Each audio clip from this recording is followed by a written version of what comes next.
Good evening and welcome to a new edition of To The Point. 7 years in office, lots of political developments, lots of challenges, and still lots of challenges that need to be met. Over the past 7 years, President Abdel Fattah al-Sisi had traveled more than 120 times, visiting over 46 nations. Egypt managed during his tenure in office to be a non-permanent member at the UN Security Council. We had the chairmanship of the UN Security Council Counter-Terrorism Committee. We were the chairs of the African Union and also the chairs of the African Summit, in addition to lots of other issues. The president in his tenure gave a lot of focus on the development and the reform of youth and women. This evening with a distinguished gentleman, we'll be discussing how far has our foreign policy come within the past 7 years, and more importantly, what is coming next. With us is Dr. Ihab, kharrat, political analyst. A pleasure to have you with us. My pleasure, ma'am. 7 years in office, quite tough times that we started with. Yes. Very political, volatile environment initially, internally, and we cannot divorce ourselves from the external challenges regionally and internationally. Briefly, how do you see us progressing over the past few years before we go into details? I think that the political progress on the foreign front is impressive. I think at least 9 fields we have achieved things that I wasn't expecting to achieve. For example, on what's happening today in Doha, Qatar is back into good terms with Egypt, which is an enigma. How was this achieved? Yes. Plus the enigma of how Turkey came back to good terms with Egypt. And then you go to the Sudan issue, because Sudan was sort of ambivalent towards the great Renaissance Ethiopian dam, but now it is completely aligned. Sudan is completely aligned with the Egyptian position. This is another great achievement. If you go to the African countries, Mr. Mubarak neglected them utterly, and I have to say Mr. Mubarak was a bit slow when you are mentioning the number of visits. 46 countries were visited. Over 120 visits. So, yeah, it's amazing, because I don't think Mubarak during his 30 years achieved this number. So we have dynamicity. Another important achievement on the foreign front, I think it's a great achievement, is the diversification of the armament of our army. This hasn't happened since ancient Egypt. Why is this important? Because when we had all our arms coming from Britain, our political will, our independence was mortgaged to the British. Go to the Russian, go to the American. But for the first time, we have arms from Russia, China, America, Britain, France. So if we differ in political position with any of these forces, we can take our decision independently. This has never been achieved before. Not in modern times, not even, I say, from ancient Egyptian time. This is a huge achievement. Then again, another enigma and a challenge that I would say is our position with Hamas and with Israel, because we again managed to mediate between Hamas and Israel, although we do have deep problems with Hamas and its regime and its support to the Brotherhood and its support to terror, yet again in a way that is appropriate for people, for statesmanship. We managed to deal with them, although we differ with them radically. I think all these are major achievements.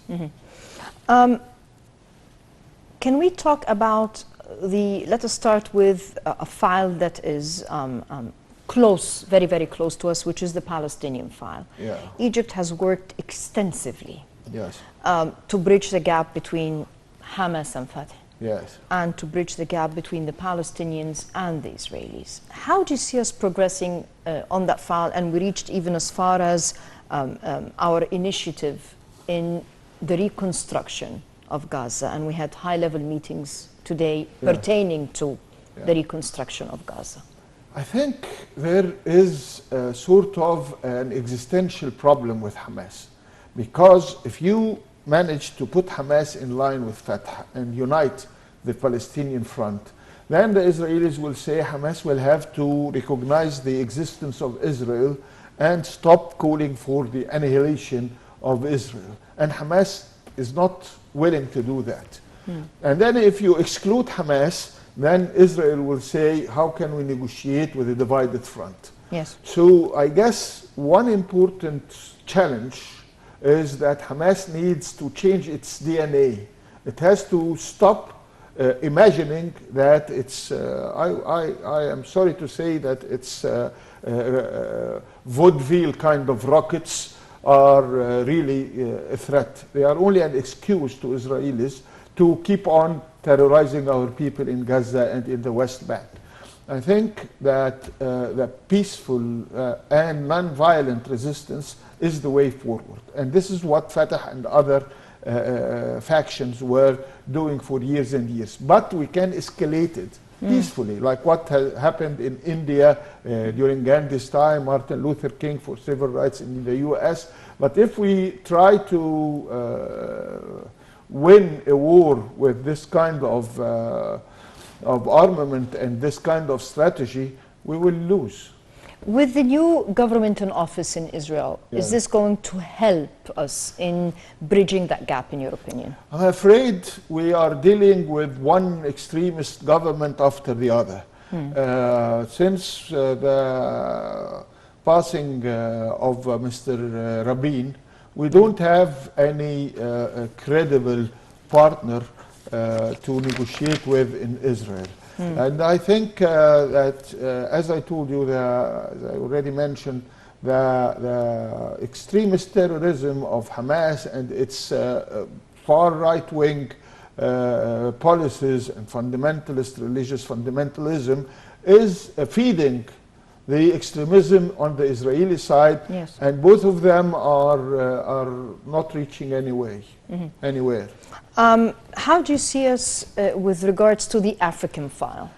I think, again, a huge achievement that I wasn't expecting even, and beyond my expectation, is our relationships with Nile Basin countries, Uganda, Tanzania, even Eritrea, Djibouti, Juba, South Sudan, I mean.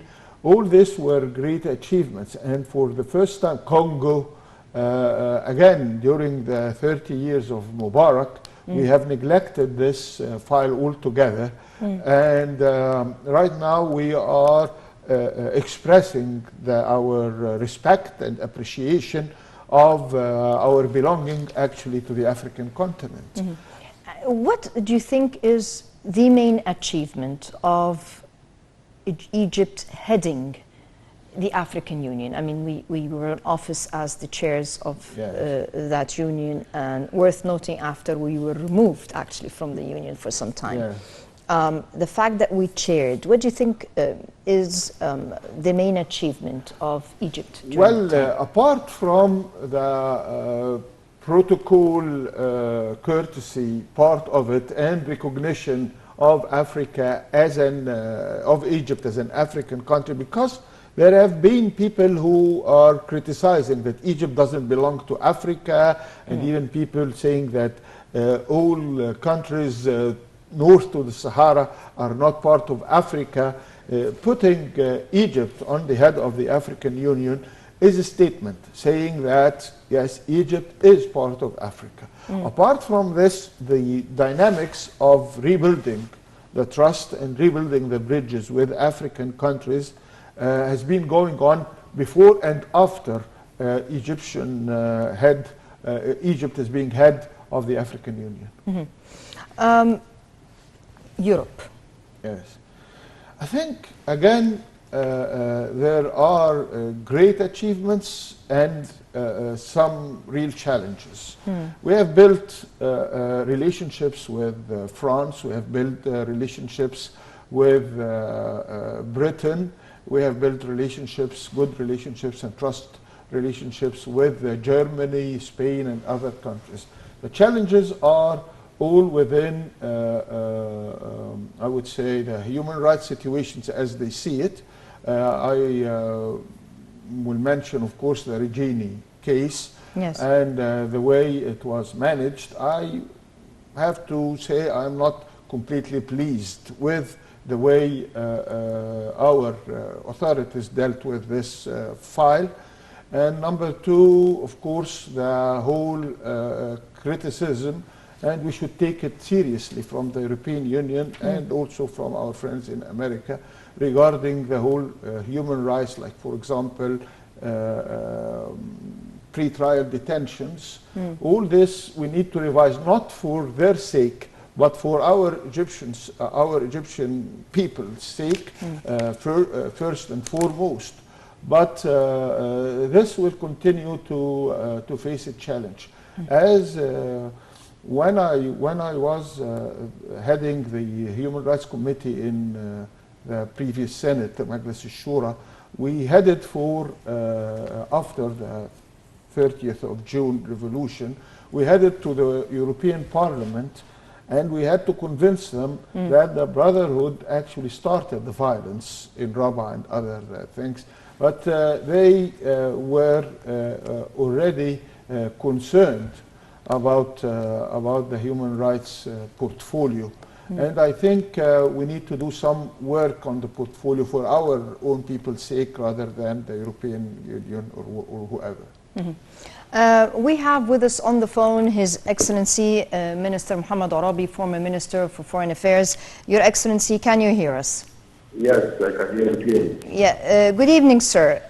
In your opinion, what are the large strides, the successes in Egyptian diplomacy within the past 7 years under President Sisi's leadership? Well, I think we can say that Egypt during this last 7 years will strictly adhere to the principles of the international law, the principles of the UN Charter, the principle of the Arab League Charter, also the AU Charter. So I think Egypt was exhausting all the efforts in order to be mature and prudent in the diplomacy. And I think we succeed to have a full commitment towards peace and stability in our region and also in Africa and the Arab world. And in the meantime, we had a very balanced, and secure relationship with all the big powers in the world, USA, Russia, China, Japan, and some other countries, of course. So we played a very important role and pivotal role in the Middle East chronic problems. And I think the last events of the Gaza Strip, I think, shows that Egypt is able to play important role in order to solve the Palestinian question in the right way, according to the UN resolutions.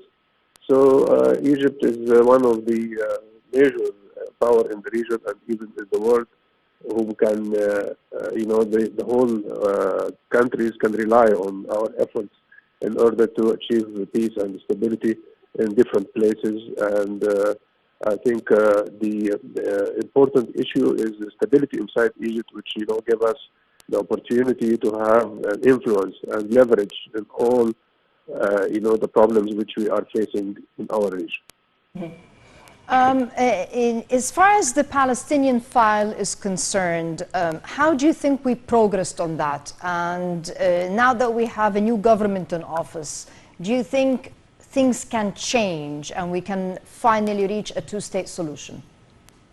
Well, I am afraid to say that we will not witness drastic changes. Maybe the people will be changed, the ministers and the prime ministers, but I think Israel so far is not, willing to have real desire in order to solve the Palestinian issue.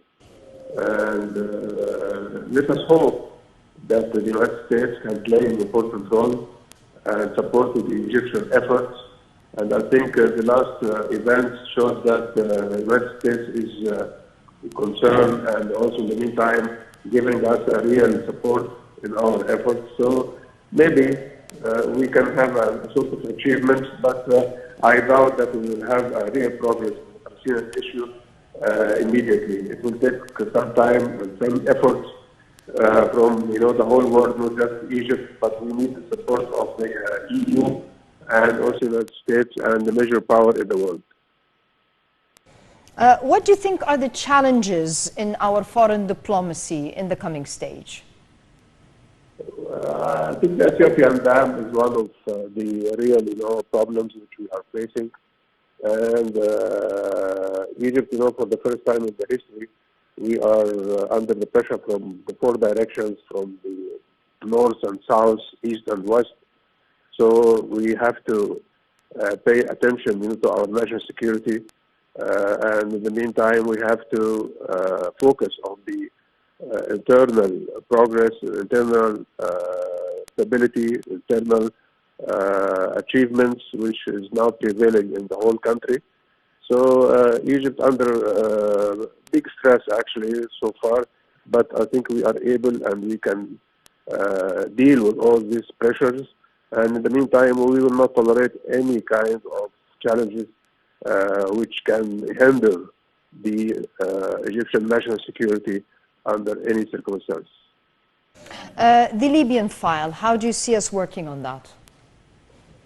Libya is a little bit complicated because, we are a lot of actually powers involved in that matter. And I think next week we will have a second Berlin conference to deal with the situation there.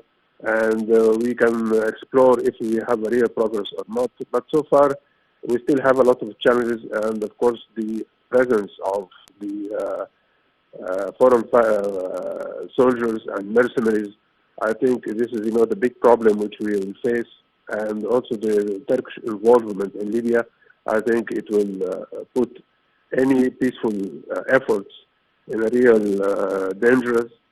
And we need the support also of the United States and Italy and France and all the Mediterranean countries, Tunisia and Algeria, in order to pave the way for peaceful settlement and try to have a sort of rapport between the east and west of Libya. Your Excellency, the fact that the President held over 120 visits in the 7 years to over 46 nations, what does this reflect on Egyptian foreign policy? Or what does this say about our foreign policy? Well, I think we can say that the COVID-19 was one of the major obstacles actually facing the foreign policy of any country, because we have sort of restrictions for traveling and so far. But I think the last meeting in France between President Sisi and President Macron, and then we have this tripartite summit with King of Jordan, I think it shows that Egypt is still willing to have influence in all the problems which we are facing. And in the meantime, we have to focus on the internal situation. I think the foreign policy of Egypt now is serving the internal policy, which is focused now on how to develop the country and how to offer the people of Egypt more prosperous, effort, flourishing life. And I think the foreign policy of Egypt is serving the internal policy and serving also the good quality of the Egyptians, the good living of the Egyptians. And I think we can do that with all the good relationship with different countries. And that's why I can say that the foreign policy of Egypt is one of the tools to improve the country and to achieve a lot of good things for the Egyptian people. Minister Mohammed Arabi, former Minister of Foreign Affairs, a pleasure to have you with us. On to the point. Dr. Kharrat, lots of challenges, lots of progress, and here the diversification, and for the first time we see an equal partnership, because we no longer want the aid, we want cooperation, Yes. we want investment. I mean, Yes. the language itself is changing.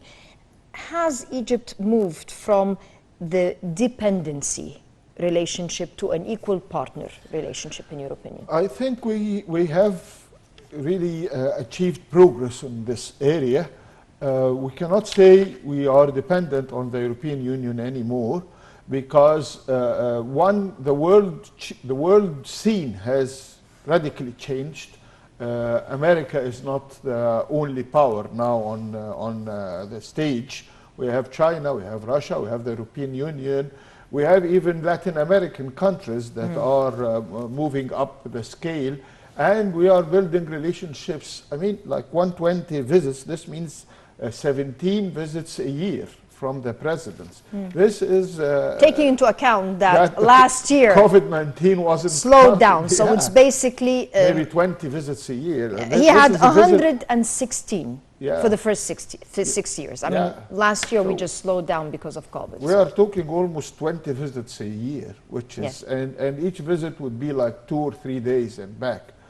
So we have built a huge network of relationships and trust, and even treaties with economic treaties, political treaties, even military treaties with many countries. This is a huge achievement, and this makes us not dependent, independent of the European Union, of United States, of whoever used to be or used to think that we are dependent upon him. Asia. Yes. Our relationship with Asia was mostly we imported things. But now things are quite different, and we see lots of cooperation, we see lots of investments even by that side. How do you see the relations developing over the past few years? I think we have developed and opened new markets and new space for investment of Egyptian finances and Egyptian businessmen. For example, in China, lately the Egyptian businessman community inside China is growing, and they are not importing only, they are also exporting and manufacturing in mainland China and in Hong Kong and everywhere and our relationship with India, cooperation on the technological, IT, computer production areas is growing. Not only attracting their investment, but we are working inside their countries too. If we talk about the steps forward with countries like Malaysia, Indonesia, let alone the Asian Arab countries, we have developed very good relationships that are improving day after day. Our only problem is, of course, and challenge is still with Iran. And I don't think Egypt is the only country that has problems with Iran by any means. COVID-19 was a test. Yes. And we managed to pass the test, where some powers really had quite a hard time getting their acts together economically. The political leverage that we have today, is this one of the pillars that helped us move economically, in your opinion, or what? Look, the financial structural reforms that took place definitely helped us face the COVID-19 dilemma and challenge, plus the nature of the Egyptian economy, which depends largely on the unofficial sector, if you may. So nobody can shut down this unofficial or informal sector. So this helped us during the 2011-2013 turmoil and in the COVID-19 turmoil. However, I do think that we still need to strengthen our health structures, particularly in rural areas and in the slums. We still have problems in our hospitals and in our reporting system and in our coverage in the states of doctors, for example, the low pay of the doctors and the unfair treatment in terms of charges of medical negligence, for example. No country in the whole world would charge a doctor for medical negligence to prison. This doesn't happen. You can sustain his license, you can, or her license. You can pay. He can pay fees. He can pay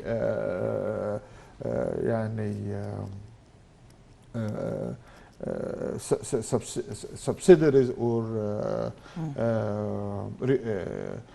reconciliation to the family of the deceased or whatever, if they are actually proved guilty. And number two, doctors in Egypt should be held accountable to experts panels, not to the judiciary. With all respect, the prosecutory and the judiciary authorities cannot judge on whether a doctor made a mistake or not. In this COVID situation, it became even more obvious. The doctors have shown, and the nurses and all the medical teams have shown bravery beyond measure, and yet they are still suffering from low wages, suffering from this medical negligence regulations and this sort of thing. We have with us on the line Dr. Khalid Abu Zaid, Director of the Water Resources Program at the Center for Environmental and Development for the Arab region and Europe. Dr. Khalid? Yes. Yes. Dr. Khalid, we're talking about achievements under President Sisi's leadership over the past 7 years on the political front. And one of the challenges really is the water file. How do you think we are managing that file thus far? Well, this file actually dimensions, the international dimension and national and local dimension. On the international dimension, with the Nile Basin countries, I think that President Sisi has established very important relations with Nile Basin, and also had played a very important role in trying to move ahead with the Renaissance Dam issue, making it clear that Egyptian water rights are very important, not to impact or affect them with Ethiopians' rules for filling and operation of the dam.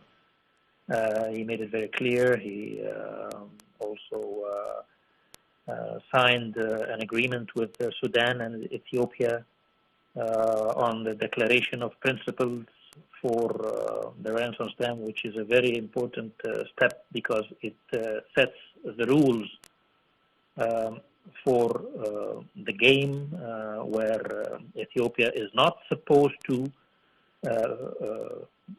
fill or operate the dam before reaching an agreement on the rules that are binding the filling and the operation of the dam. Now, whether Ethiopia is not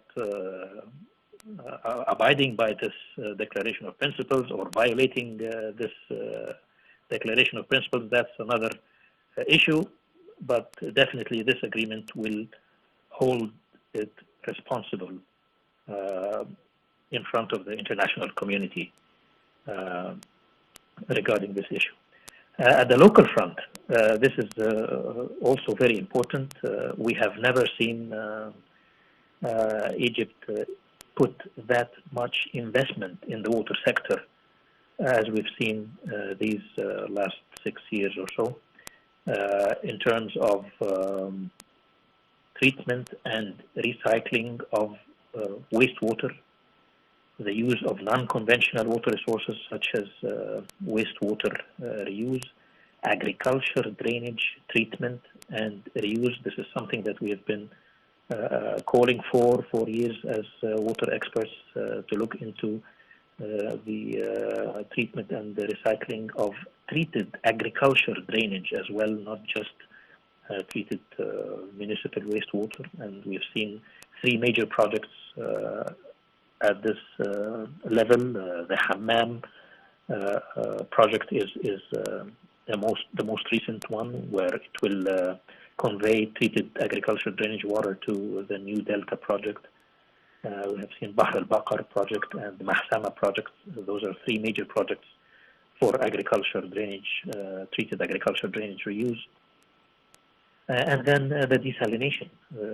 A lot of investment has been put in a lot of desalination plants in the coastal areas. There has been a decision taken that all coastal cities are going to depend on desalinated water for domestic uses, and a huge number of desalination plants are being constructed and built in that area.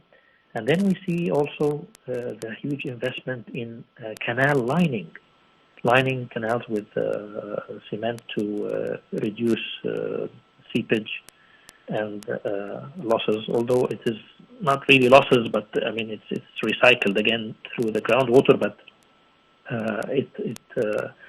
the rehabilitation program of the irrigation canals and this lining is going to reduce evaporation losses because of the rehabilitation of the canal structure itself. Yes. But also seepage. And modernization of irrigation projects as well. This is also a lot of investment that Egypt is going through.